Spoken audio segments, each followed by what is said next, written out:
last speaker of the day, and you all have his bio, so I won't go into huge detail, but he is the president of the EastWest Center, and as he says, they are all Asia all the time. He's an expert in all things Asia, and they work on everything from politics to economics to society, everything. So I will hand you the floor. Thank you. Thanks very much. Yes, I should.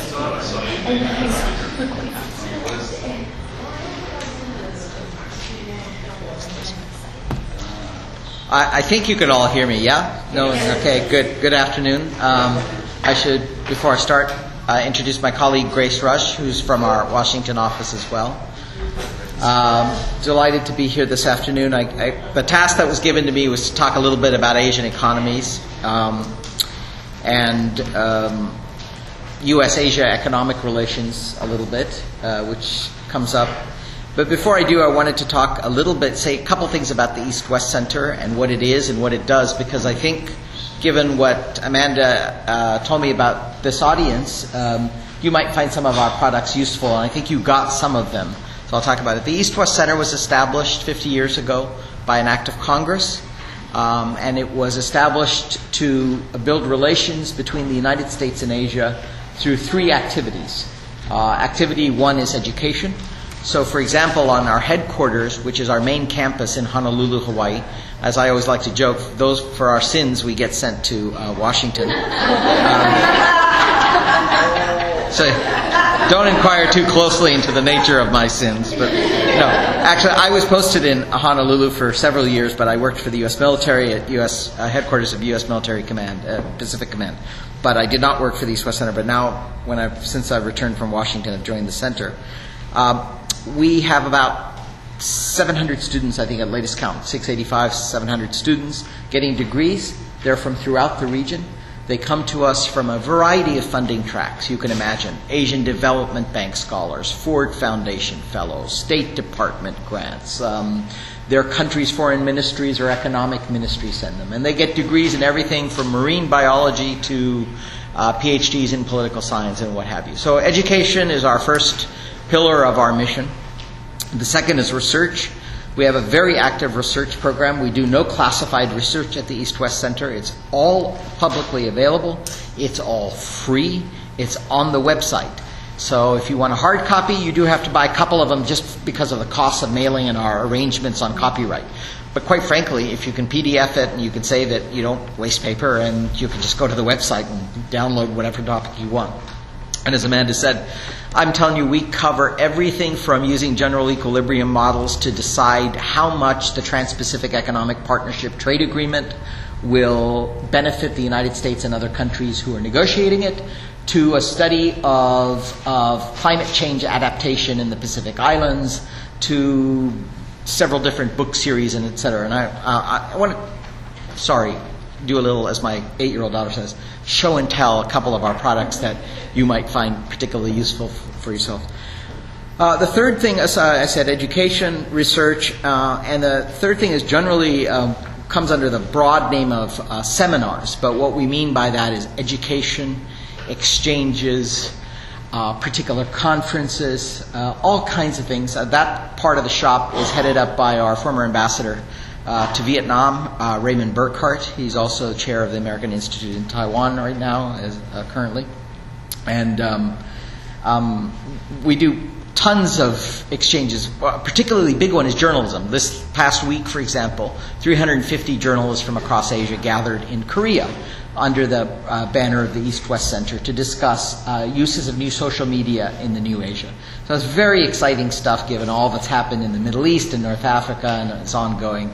So that's one example. We get together government leaders. You might be surprised to look on our website. Secretary Hillary Clinton has given 3 speeches at the EastWest Center on U.S. relations with Asia over the last 3 years.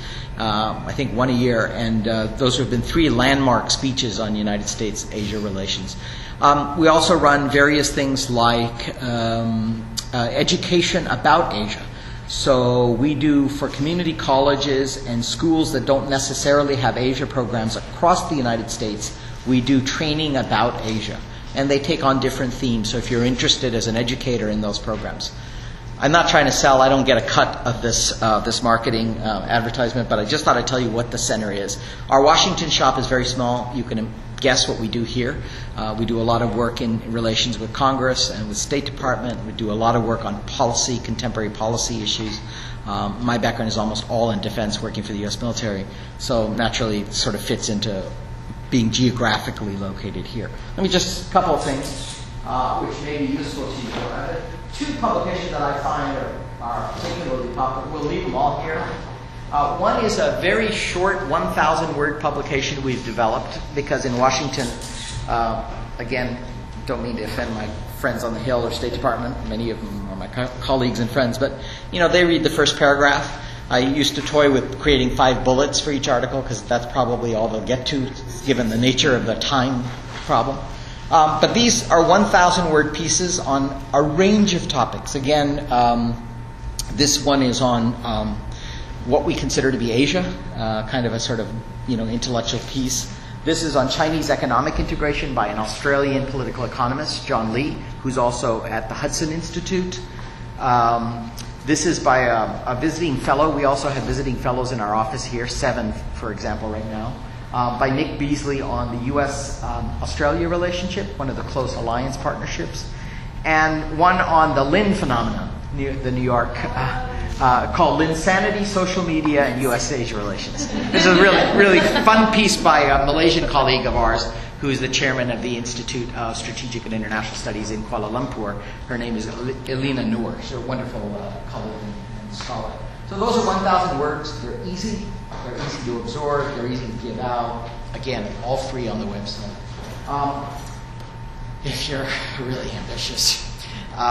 These are monographs on our monograph series. Again, all free on the website. Civil society in Burma, economic reforms in China and India compared, and the role of economic statecraft in engaging North Korea. And this is called our policy studies series. These are more kind of researched and scholarly. Final little tidbit is the thing you already have been given, I think. This is part of an initiative I started here. It's really funny. I'm from Seattle, grew up in Seattle. You didn't have to explain why Asia was important. When I worked for the U.S. military, commander of U.S. PACOM, you didn't have to explain why Asia was important. And I say this, tongue-in-cheek, when you come to the East Coast and to Washington, oddly enough, you need to make the case why Asia matters. It's really bizarre because coming via India, via Seattle, via Honolulu, via Washington, and having been educated on the East Coast, I came back and forth, and then when I took this job as director of the EastWest Center, I tried to think, well, what are we going to do that's different? How can we speak to Congress? How can we? And I thought, much more of us to send us to Hawaii. Yes. I'll make that case, and then I hope you'll help me find a job. You'll be very helpful. This is, it's a website called Asia Matters, and the initiative concept is very simple. We tried to break it down by state, and inside by congressional district. And of course, this was before the 2010 census, so it'll be all updated, and by congressional district. And what we tried to show is how Asia, and we define Asia, it's all available, our methodology, the statistics we use, where we get them, etc. How it matters on various things like foreign students, trade, jobs, investment, all kinds of ways in which it impacts every state. So why does the governor of Maryland take a delegation to Korea and Japan and China? What's that all about? How does it refract? How do you judge the outcome of those things? And it's a very easy tool to explain to people. And then as a result of this became quite, people thought it was very useful. It's funded by the Henry Luce Foundation in New York, Time Magazine. And people liked it, so they wanted us to do different ones. So we did Korea, Australia, Japan, and the Association of Southeast Asian Nations, which you hear a lot about these days, ASEAN. But sometimes, is anyone here from the Hill? Closely associated with someone from the Hill? The joke on the Hill is, when I said ASEAN, they'd say, how come you pronounce Asian that way?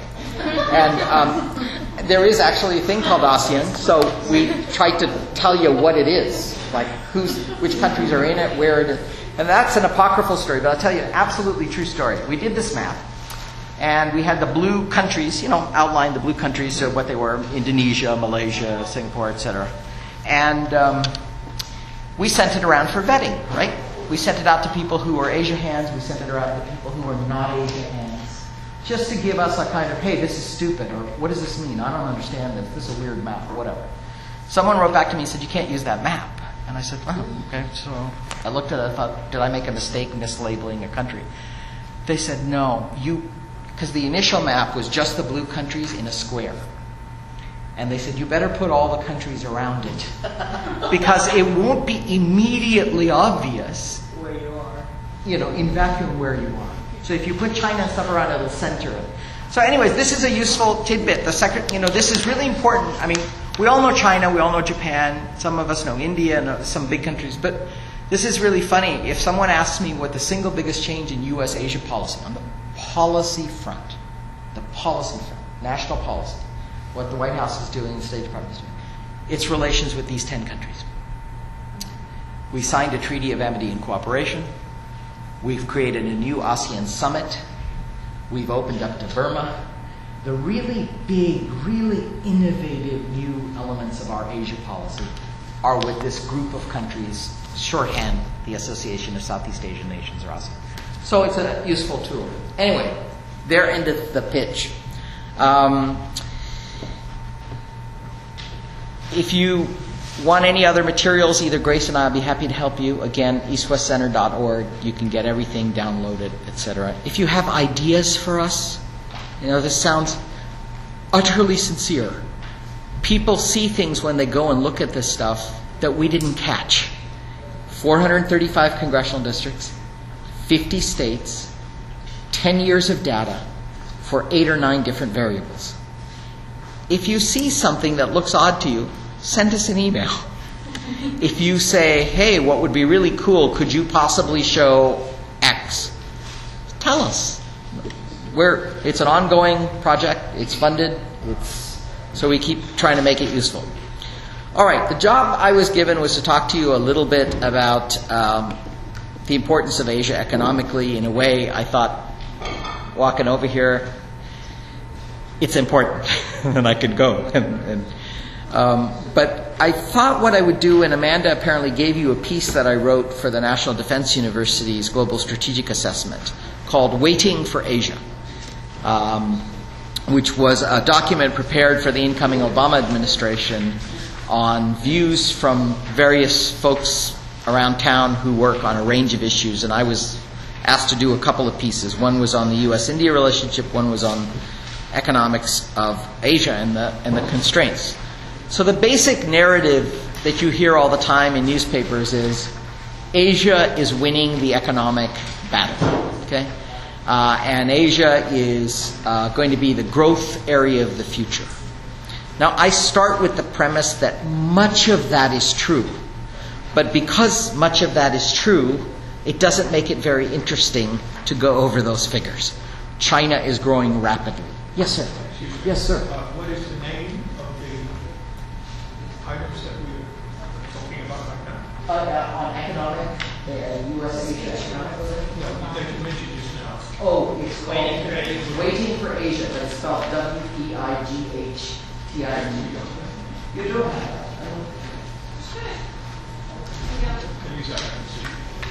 Sorry, maybe I could have brought some off prints, but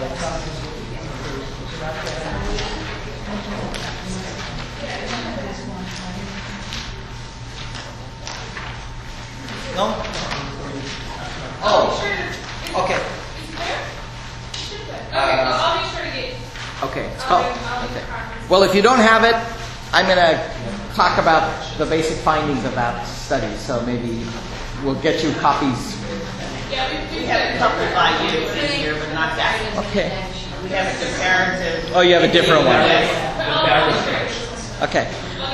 Well, let me talk about the topic. If you have questions on any of the stuff in there, since I wrote it, I hope I remember what I've heard.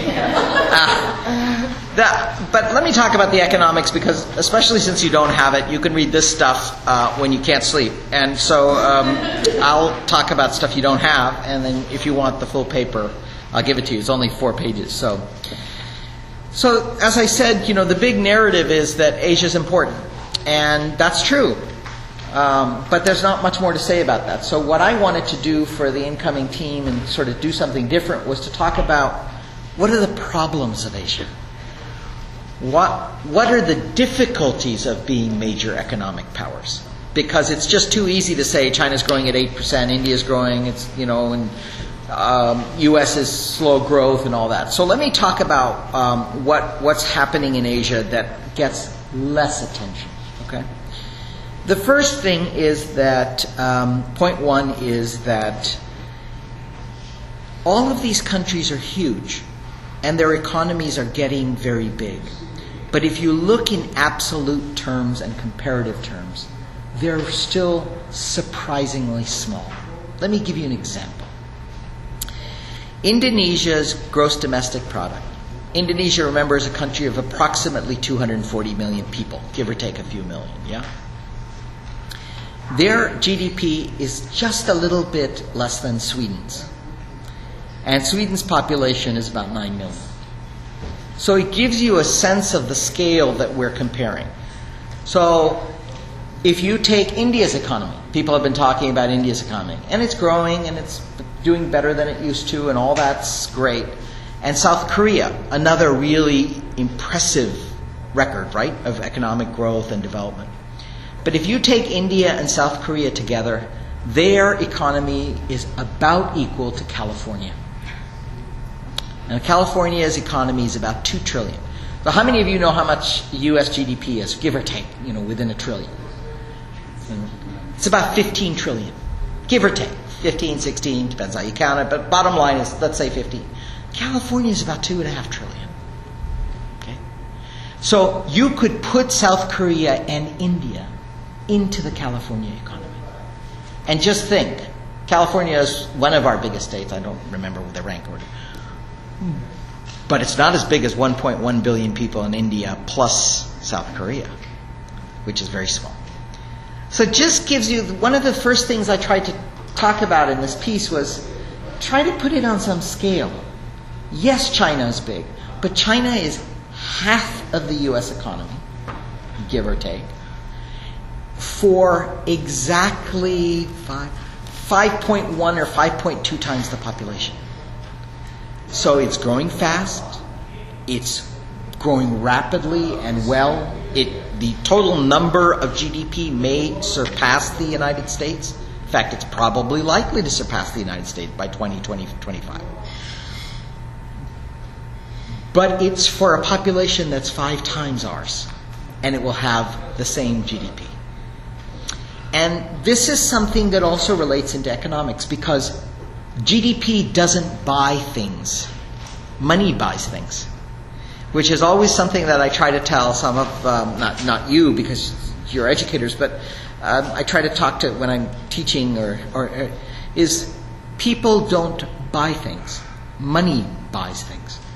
So having 100 people with $1 is not as good as having one person with $100. Because what you do is you spur GDP growth by a combination of actions, right? Whether it's trade or investment or consumption. So I'm always careful that, we should welcome this growth, because on the whole it's good for the world, it's good for them. Obviously the human beings who live in these places. But that's not the same thing as economic power. So if you look at the Dutch, if you look at consumption patterns in Northern Europe, they're still much higher than much of Asia. Now that may change, and I'll get to an argument. So that's argument one, is trying to put things in comparative, relative, and absolute scales. The second kind of difficulty that people sometimes don't think about often about Asian economies is the demographic problem. And you've heard of this often, the aging of societies. Now, one thing about demography is we can look out pretty far in the future and kind of understand demographic patterns. What's less clear is exactly how societies will adapt to those changes. So we can say 20 years out, Japanese population will be declining in terms of an age group of, say, 17 to 40 productive members of society. laborers, the innovation, and there'll be more aged people who have to be taken care of, who need health care, and what we talk about here, baby boomer generation and all that. Well, we don't know how every society reacts to that, because there are a number of, as you can imagine, a number of policy tools to address problems of aging. But we do know this in Asia. We know that almost every country in Asia faces a problem of aging societies, and they face a particular problem, unlike US or Europe, which is they face aging societies before they are wealthy societies. Does that make sense? US and Europe, for all their problems, we got our economic problems, our European friends have their European, but they're already relatively advanced societies, relatively wealthy societies. But China, if current projections are true, I'm not a demographer, but everything I read leads me to believe it's true, they're going to have a much higher level of elderly people to be taken care of and a declining worker population before they reach the per capita incomes that we have. So how do they adapt to that? What are the tools? They could get away with the one-child policy. They could spur immigration. They could become more technologically savvy in order to reduce the number of people they need to make things in factories and labor. I mean, there's all kinds of options, right? There's a whole range of tools. But there's some things in Asia that I worry about that they can't do, and here's why. Unlike European and Western societies, including our own in the United States, most Asian countries' definitions of citizenship, of nationality, of race, of ethnicity are not as elastic as ours, right? So as an immigrant from India at the age of 5, being an Indian American, not a problem, right? After some point, you get your citizenship, you're American, blah, blah, blah. Okay, no problem. But you don't do that easily in Japan. Now, I spent 3.5 years of my life posted in Japan. You don't just become Japanese. You can live there, but notions of identity, notions of ethnicity, notions of citizenship are not as easily adaptable. That's the same in places like Korea. You can live there, you can work there. It's a wonderful place. But the whole notion of what makes you Korean is not what makes you French if you're from North Africa, or if you're from Sri Lanka and you live in the Netherlands or whatever. So this is, I think, a fundamental option that's not available in Asia, that is available in the West. Now, I've just shown here's my cards, nothing up my, I've given you my bias, which is immigration on the whole, whatever difficulties there are, on the whole is a net gain for the West and the United States. Whatever difficulty, on the whole, every empirical study suggests to me that it's, and it's very difficult for me to say given my personal position, but that's just how I come out intellectually. But that's not necessarily a shared view in Asia. In fact, I think there are a lot of people in Japan who have very grave concerns about opening up for immigration. And even in particular sectors like nursing for elderly people, or services industry, or farm labor that people don't want to do, or where people are getting aged. It's just very difficult, as some of you in this room know. So that's one really, really difficult problem, and it's happening throughout the region. And in fact, countries which are particularly rich in Asia are getting old fastest. So we hear a lot about Japan, but you know which is the country that has the fastest declining demography? South Korea, Taiwan, Singapore. 6 million people in Singapore. Please use these numbers with a grain of salt. I don't remember every number. My wife is always yelling at me about, you got the number wrong, you got that date wrong. Say 6 million people, 4 million are only Singaporean, 2 million are overseas workers. They're not Singaporean. They're expats. So all of these problems are a constant reminder that places like Korea, Japan, Taiwan, Singapore, the really fast-growing economy, the really previously fast-growing economies have stalled, and their demography is in decline. Some countries have it good.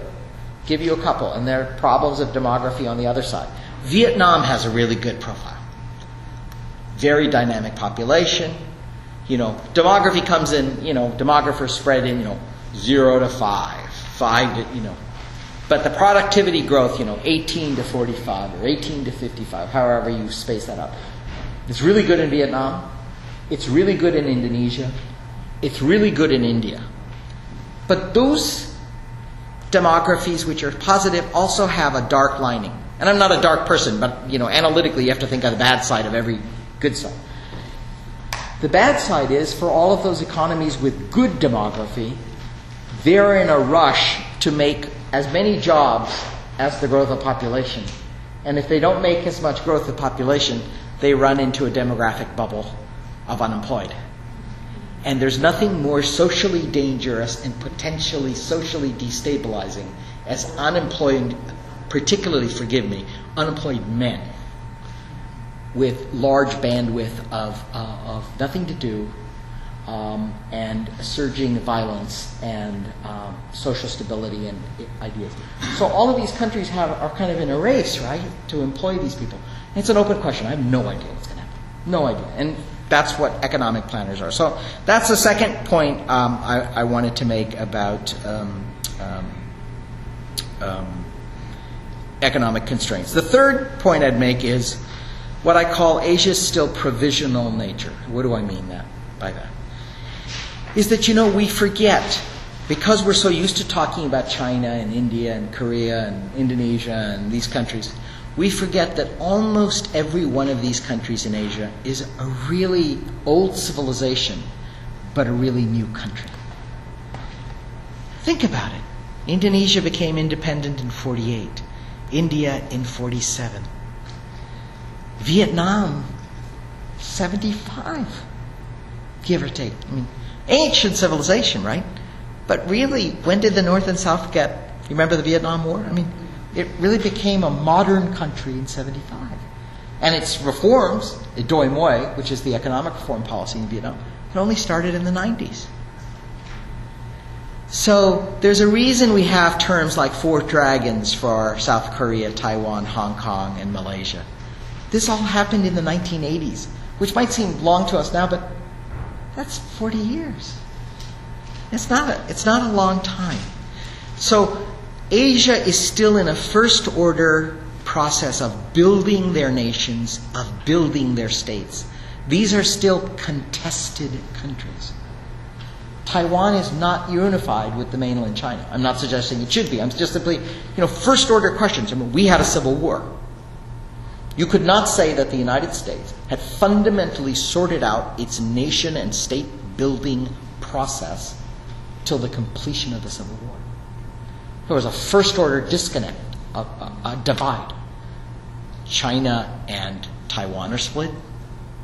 South Korea and North Korea are split.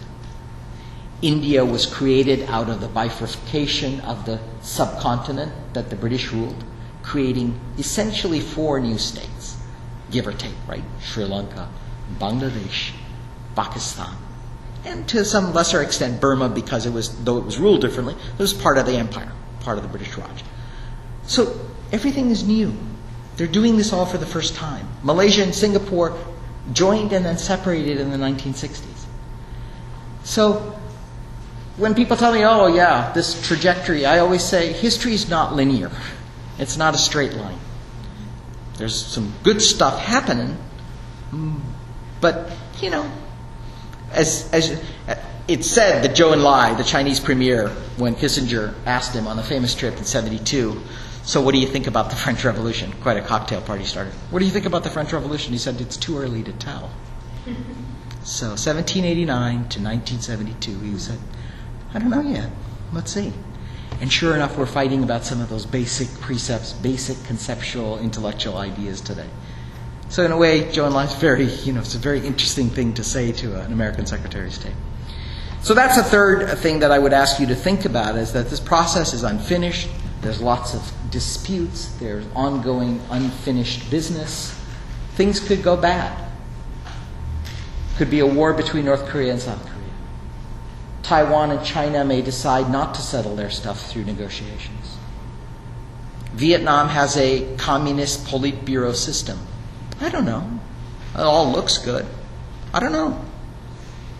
Indonesia has emerged from an authoritarian government in the late 1990s after the financial crisis of 1997.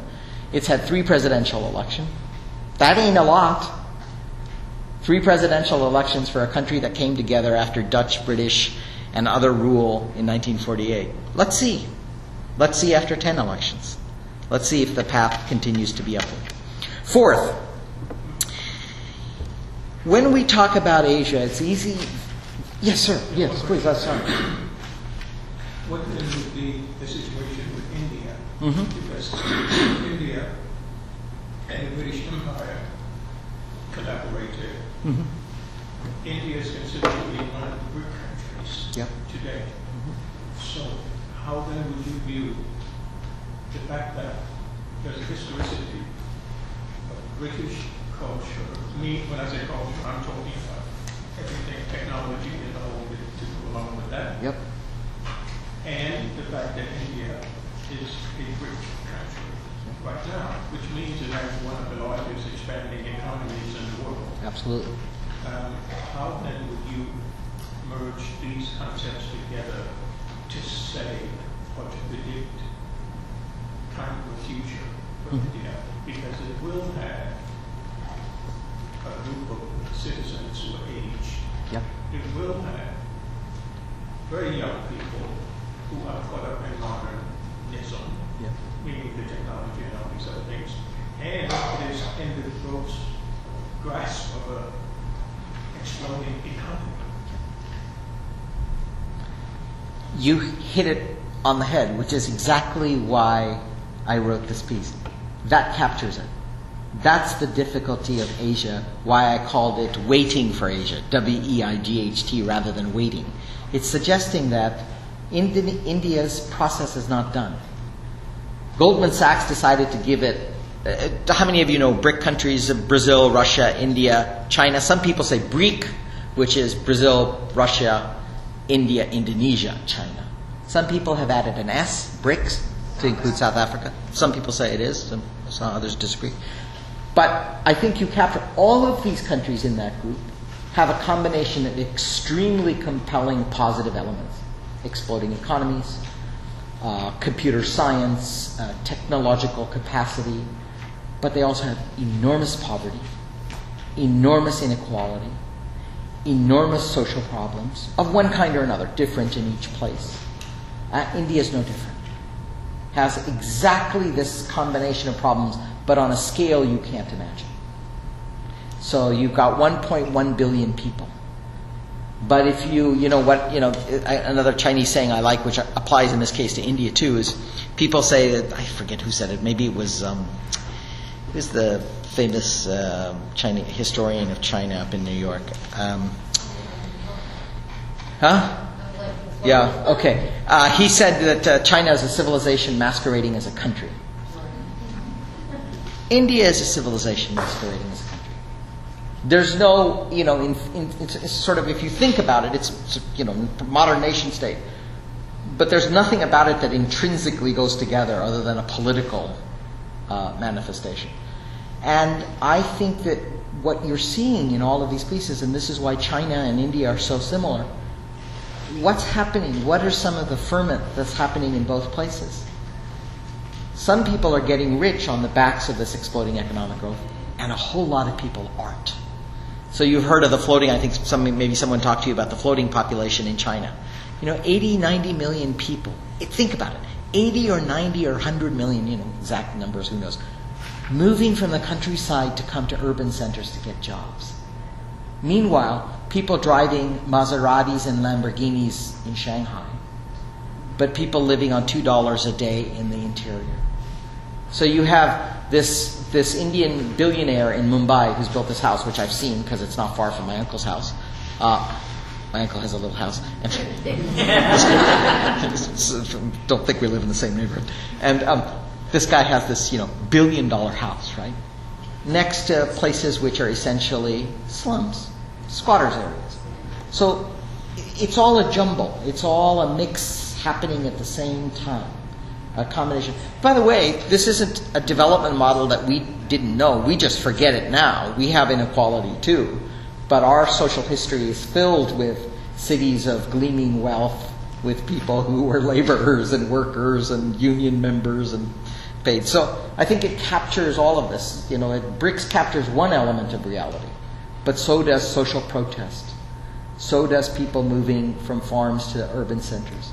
So does the Communist Party in India, which is the largest communist party in the world today, India. It's declining in strength, but it's still a powerful idea in India because people don't have enough. And so, you have all these things working simultaneously. Can I go to the final 2 or 3 points, and then we'll just go into Q&A because I know you have others may have questions. Let me just make a couple of other remarks. I'll leave you with 4 points about U.S.-Asia relations. One is that I try to say this, our exports to Asia are growing, as our work shows. For every state, almost, Asia is becoming a real important place. This is why local officials, governors, etc., go to these countries, right? To get investment, to do trade, to do business deals, to sell products from the state. Okay? We know that.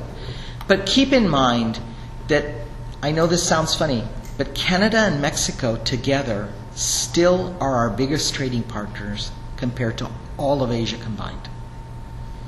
And this is very important to remember.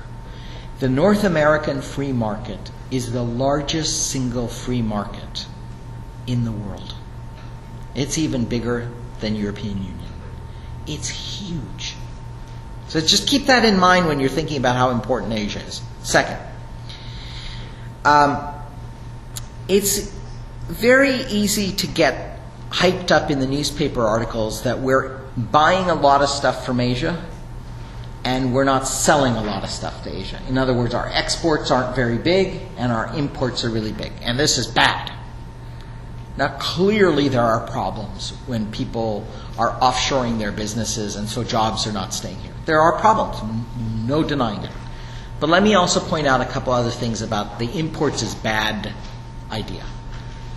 Remember what imports do in a globalized free economy.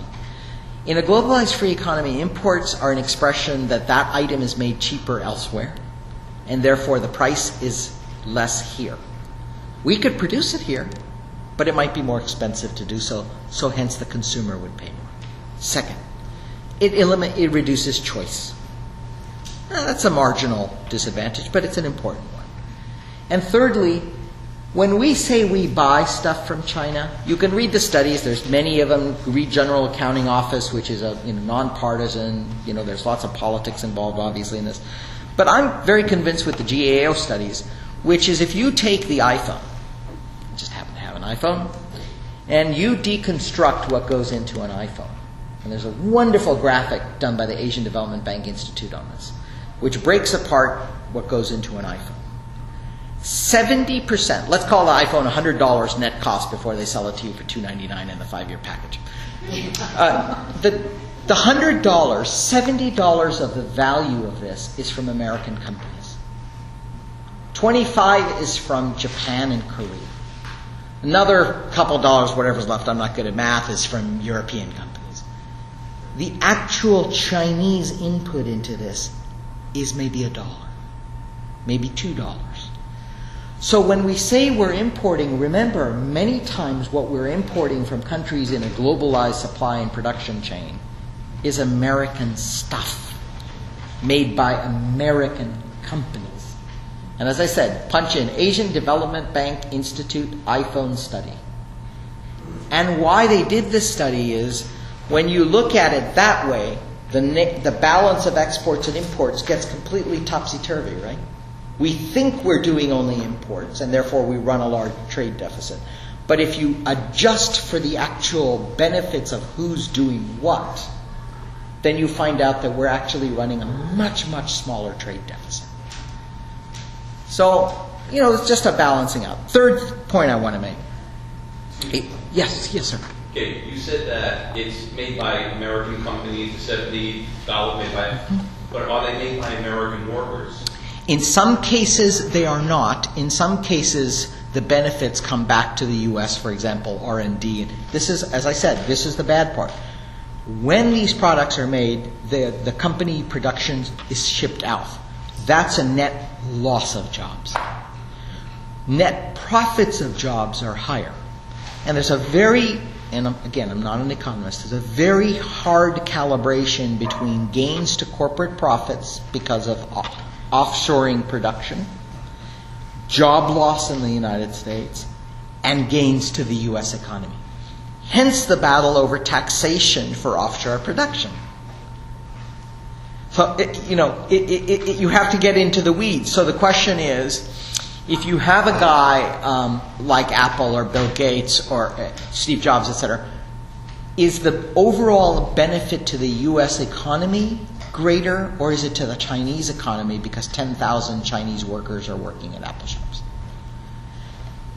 That's a pretty difficult econometric model to do because, as you saw in the New York Times, written by my friend David Siegel, front page story yesterday in the Sunday Times, was on loyalty programs of Apple workers. They get paid very low salaries, hourly salaries. I think it was $11.25 per hour. They compared it with Costco and several other places.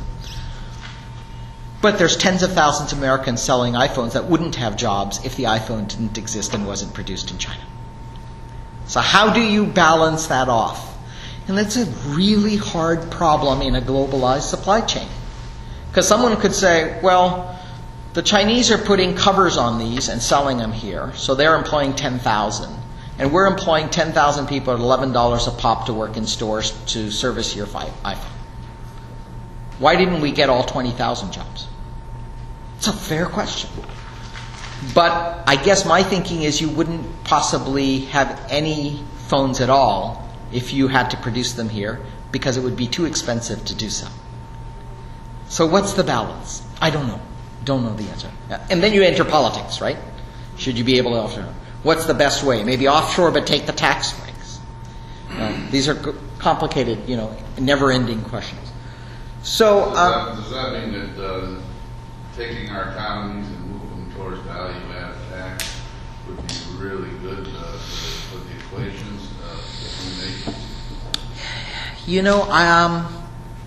Again, let me preface it by saying I'm not an economist, so I'm sure there's hundreds of studies. We're facing this in Japan now with the passage of the value-added tax last week. The arguments are the value-added tax would diminish consumption, right? Demand, because you'd have to pay more tax.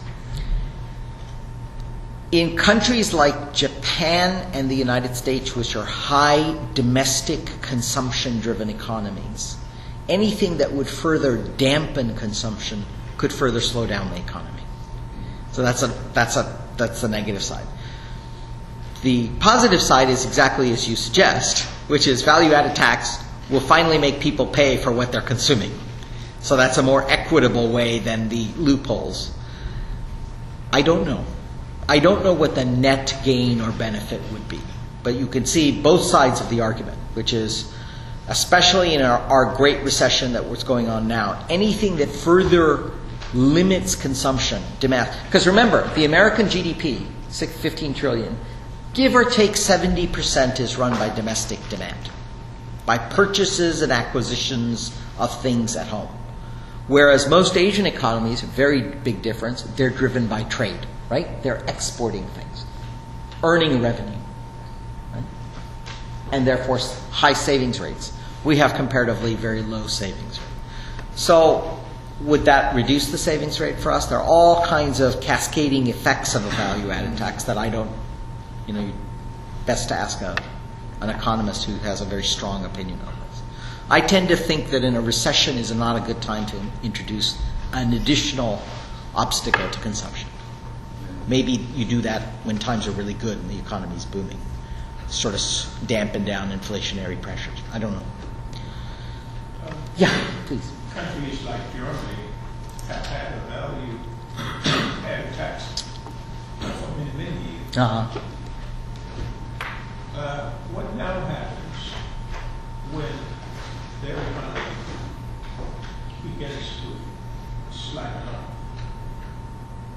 still this relationship between consuming and lowering things that we were talking about a few moments ago. Well, that's a great segue into the final point I had, which was the U.S.-Asian economic relationship is asymmetrical for this reason, exactly what you raised in this question, is that, as I said, we tend to import things, i.e. Asia exports things to us. We consume them. We buy them. We consume. Asia earns by exporting. One of the things that people keep talking about in the economic debate with Asia, again, a very highly complicated debate, is rebalancing. What does rebalancing mean? Rebalancing means what you asked about Germany, but applies to Asia, which is right now the trade to GDP ratios in Asia are very high. Everybody exports 75% of their GDP. China higher, Singapore 180%, but it's a unique case. Vietnam high. What they need to do is consume more domestically and export less. That will rebalance their economies away from sending things abroad. Germany, as you know, is both.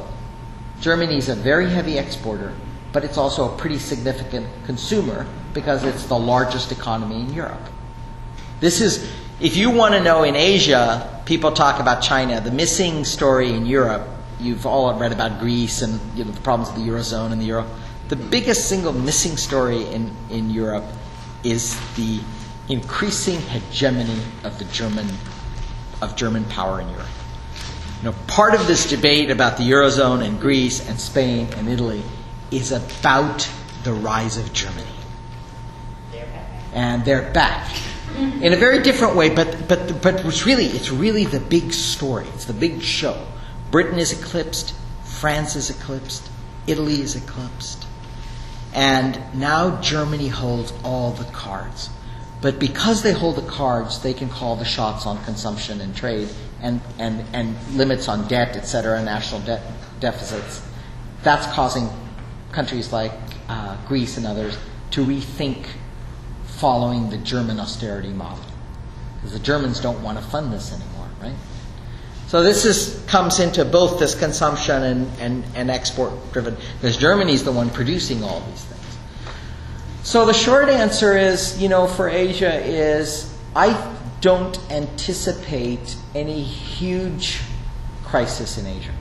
But I think the era of really super high growth that we've seen is over. Of the kind we've seen. You've seen that in India. India has slowed down by almost half growth rates over the last 2 years. China is beginning to slow, though in China's case it might be very good because China was superheated. So it may be good to take a breather and absorb all its gains. If you want to know the thing that I worry about the most in Asia, it's not China's slowdown. I mean, it'll be problematic as long as they don't collapse. It'll be, manageable. I do worry about I look for stories that aren't obvious, that maybe aren't on everybody's covering. I think the troubles with Japan are the big story in Asia. Because I think it's very easy to forget that Japan today is now dropped from the number 2 economy in the world. I look around the room and I don't, I'll say this very gently and carefully. Some of you will remember when Japan bought Pebble Beach and Rockefeller Center. And remember the song by the Vapors, the British band The Vapors, were turning Japanese. Because there was the zeitgeist of the era, right? Japan was the economic power. It was the juggernaut. That's even a better word. It was the power that was going to be the number 1 economy in the world. This was 1988, 87, 89, 90, 91, and then the bubble burst. And at that time, people talked about that we would, that Japan's economy would surpass, like they talk about China now. So, to my mind, the sort of big untold story is Japan's dip to the 3rd largest economy. And at the same time, the other facet of the other side of the coin of that story is that for the United States, the decline of the Japanese economy may be a real big problem, even bigger than a fast-growing Chinese economy, because we need a really powerful, good, solid, democratic Japan. We do not need a Japan that's in trouble. We need a Japan that is stable and confident and assured. And on the same token, even today, remember, the Chinese and Japanese economy are roughly the same, give or take 6 trillion, 6.5, 7, you can call it whatever number you want, somewhere between 5 and 7.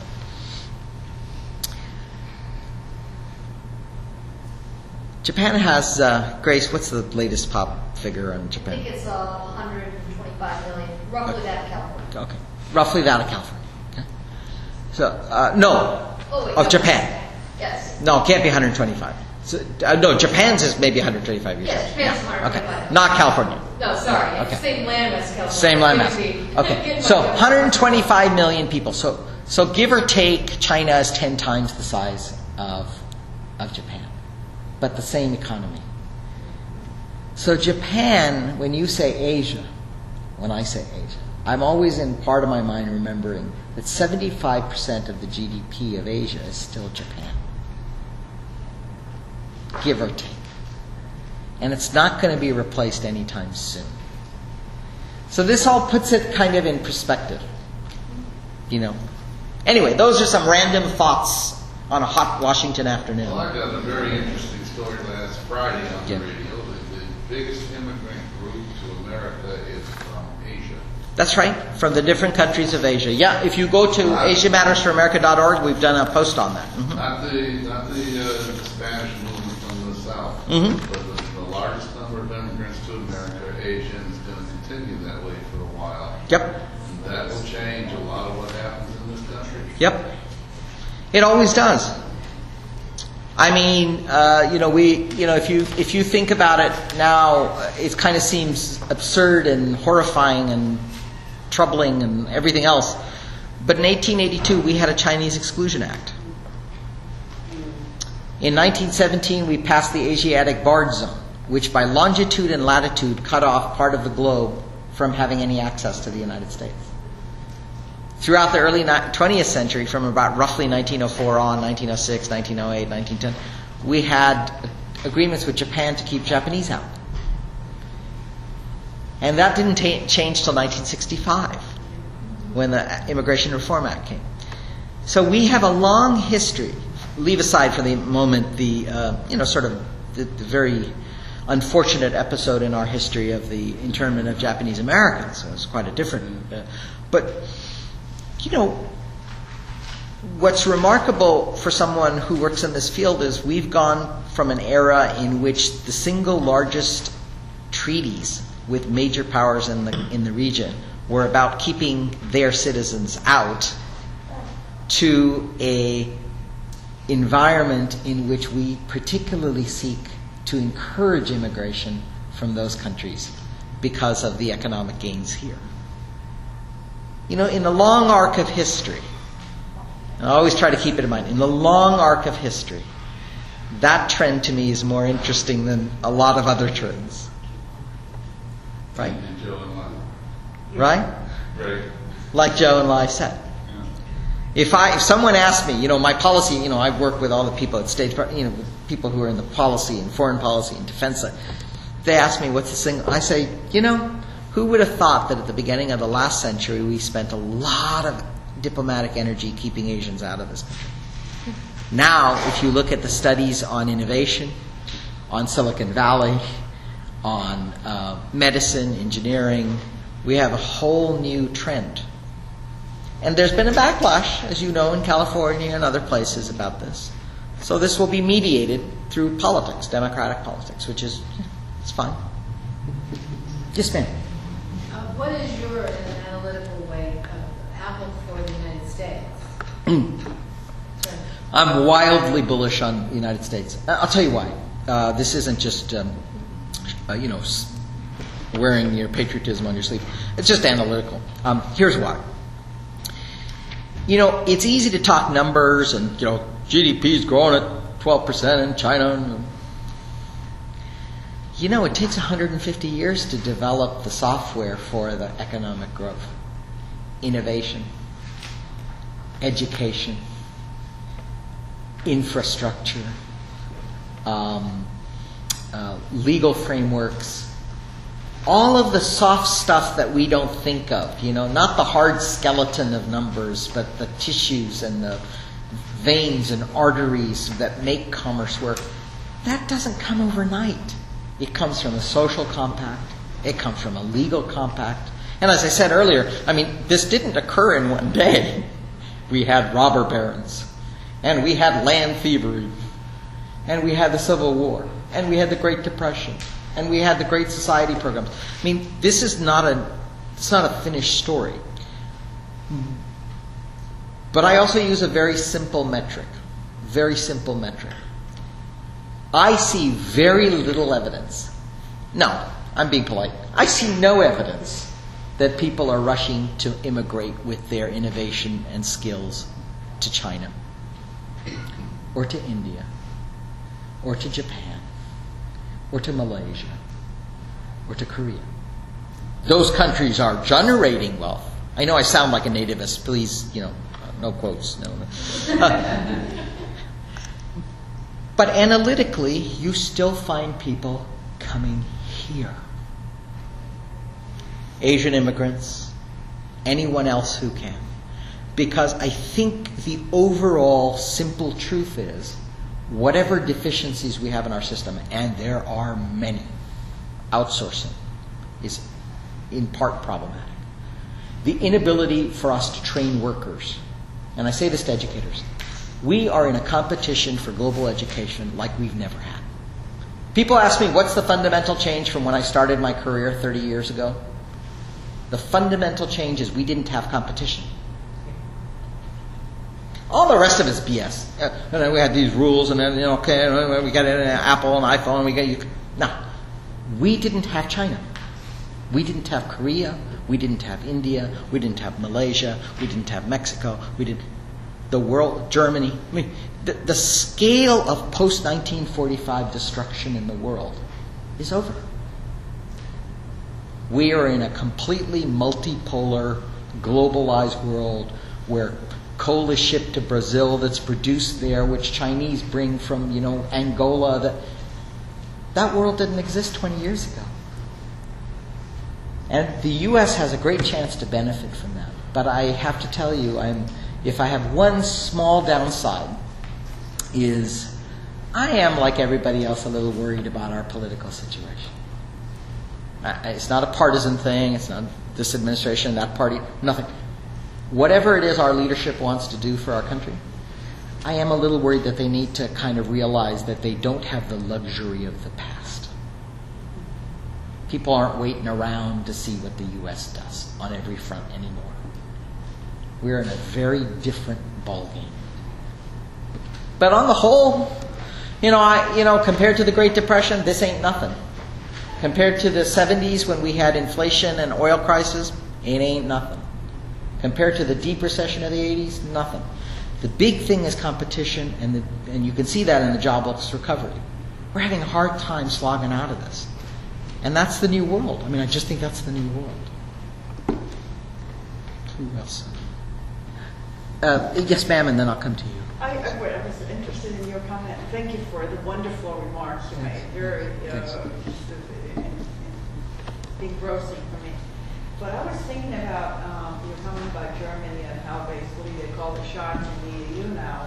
But they really had to go through very painful austerity measures, and they all had to get on board, whether they didn't, but Merkel made them. And so that's why they call the shots. They had self-control. Yeah. And this sort of goes counter to the idea of consumerism, which is what we suffer from over here, is consumerism out of control without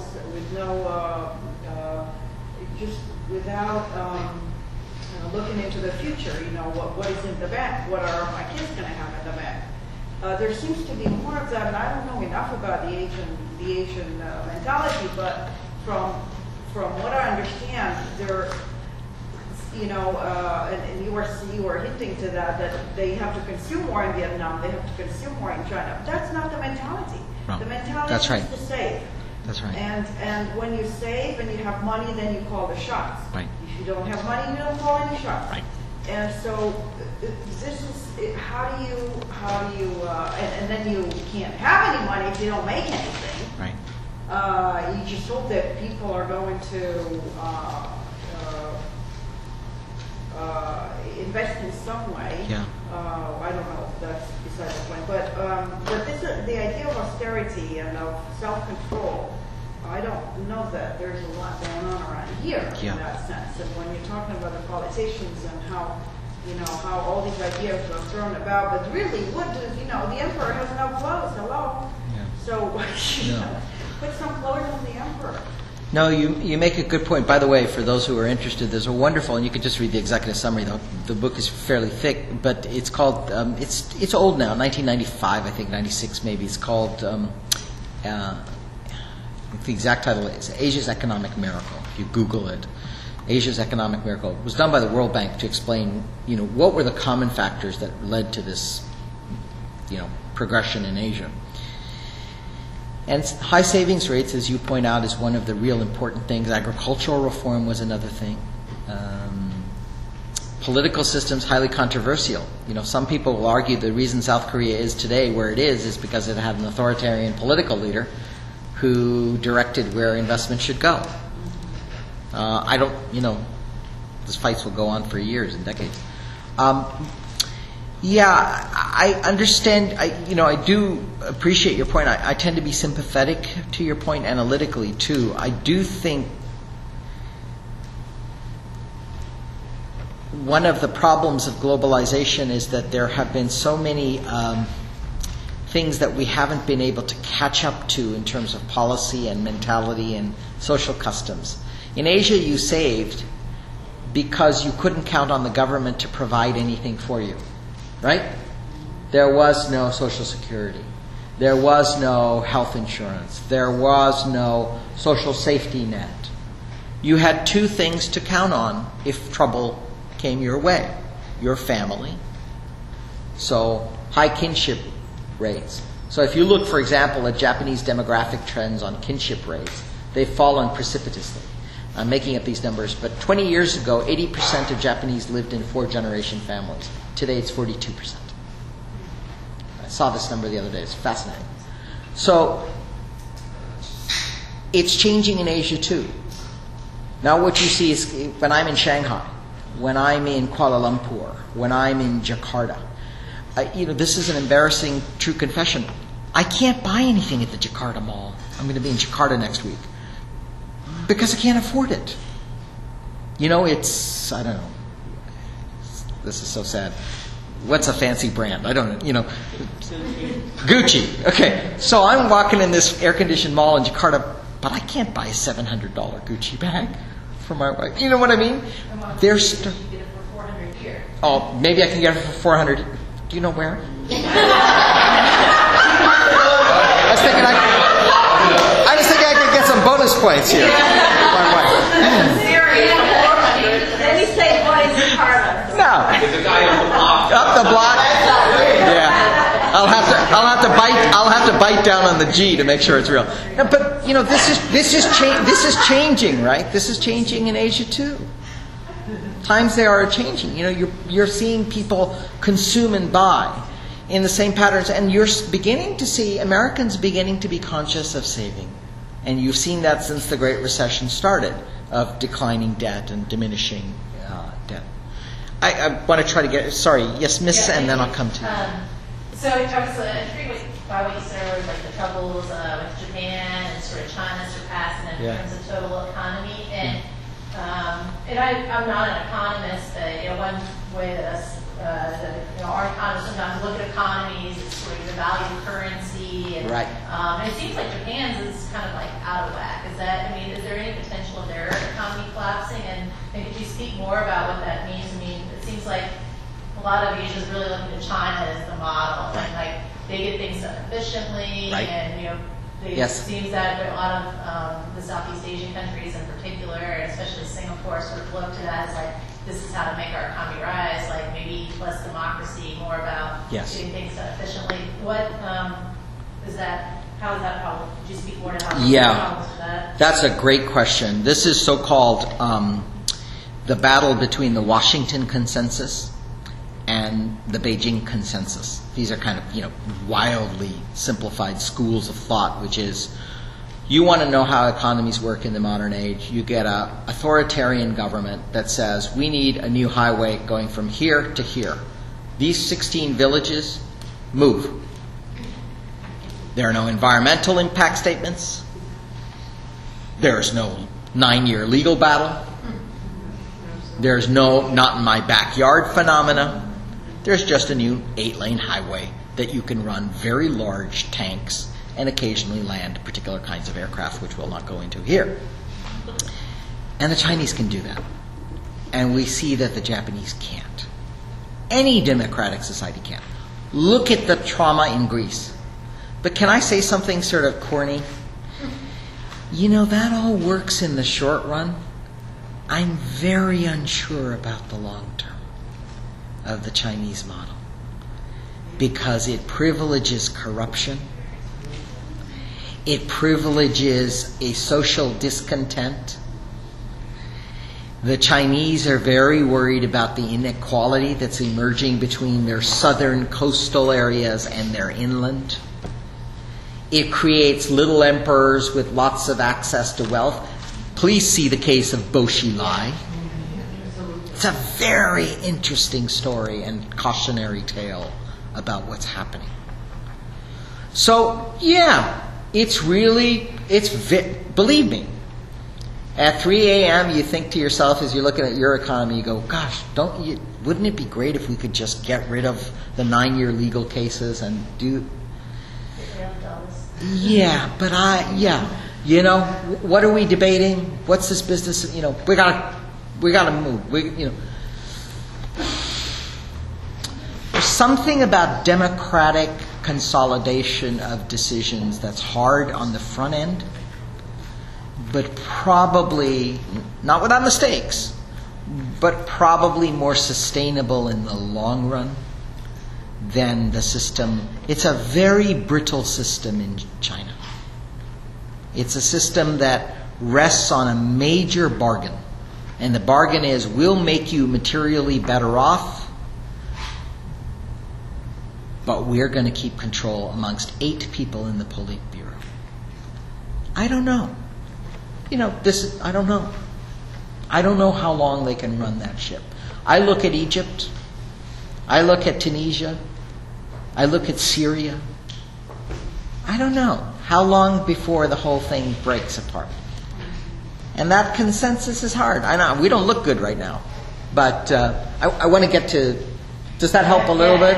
And Japan, please don't count Japan off yet. I'm sure we'll help them. In fact, Japan is doing a very interesting model as their economy goes down. They're beginning to take their manufacturing elsewhere. So do you know that more Japanese mergers and acquisitions occurred in the United States this year than they did at the height of the Japanese economy in the 80s? Because they're finding it easier to put Toyota in the U.S. and build than to build it. And they're kind of cautious about China because anything could go wrong. So they want to put some eggs in that basket, but they don't want to put all their eggs in that basket. Miss, and then I'll come to you, ma'am. You'll have to forgive my ignorance. I just don't know what high kinship rate is. High kinship rates are a demographic. I don't know the demographic definition. Basically means how many people live with extended members and generations of their family. Within one house. So if you have 4 generations living together, it's a kind of economic family. Whereas now people are kind of on their own. Yes, ma'am. You were talking about little emperors. Yes. And I couldn't help but have this image just pop up in my head of the super PACs and how they are influencing our political structure. Yes. Yes. And the fear that I feel. About that, yeah. Yes.